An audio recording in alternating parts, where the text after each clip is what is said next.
Bonjour, chers élèves. Le but de cette capsule est de vous en apprendre plus sur le diagramme à bande tel que montré dans cet exemple.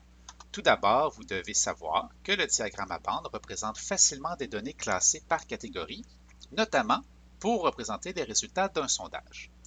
Voyons dès maintenant comment lire un diagramme à bande. Tout d'abord, en haut au centre, nous avons le titre du diagramme. À gauche, l'axe vertical est nommé l'axe des Y et a son titre. L'axe horizontal est nommé l'axe des X et a aussi son titre. Et bien sûr, nous avons des bandes qui servent à représenter les données. Voyons un exemple plus précis de lecture d'un diagramme à bande. Nous avons ici le diagramme qui représente les résultats d'un petit sondage demandant la couleur préférée des élèves. À gauche, nous avons le nombre d'élèves ayant répondu à chacun des choix. Et en bas, nous avons les différentes couleurs. Nous voulons maintenant compiler les résultats dans notre tableau de compilation. Pour ce faire, nous allons suivre la colonne bleue et nous rendre complètement en haut pour observer assez facilement qu'il y a 12 élèves qui ont répondu le bleu. Pour le jaune, il y a une petite difficulté. La colonne arrête entre deux valeurs, donc entre le 2 et le 4. Nous avons simplement à faire un petit trait pour trouver que la valeur entre les deux est le 3. Donc, 3 élèves ont répondu le jaune.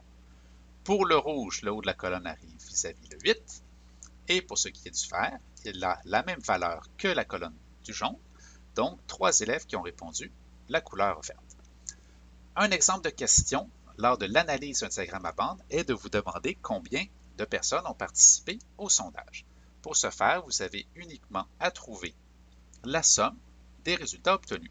Donc dans cet exemple, 12 plus 3 plus 8 plus 3 pour obtenir 26 élèves qui ont répondu à ce sondage.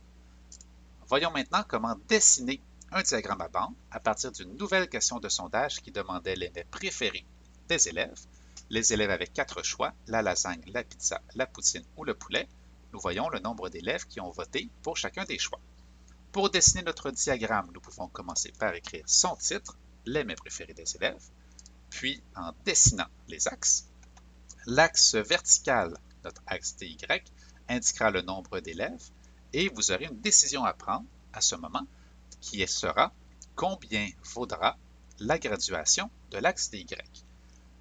Petit truc à vous donner, c'est simplement de regarder la plus grande valeur dans le tableau de compilation, dans cet exemple, c'est le 9.